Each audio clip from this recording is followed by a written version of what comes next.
So a tumble dryer has developed a new problem. I recently replaced the belt. I watched a video by a guy named Jan du Toit. There's a good explanation how to do it.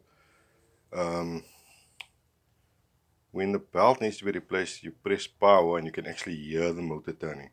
The problem I'm having now is when I put it on, it's like the motor wants to turn, but it doesn't actually. So you can have a look at the bottom here.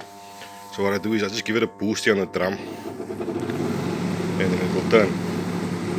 So I'm told the problem is the capacitor.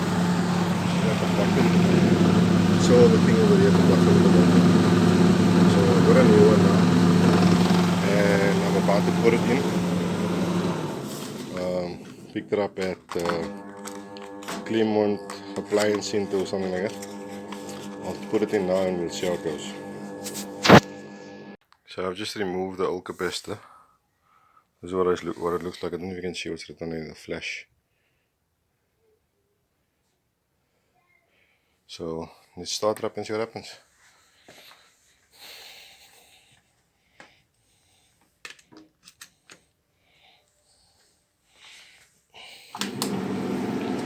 Working like a bomb. Like a bomb.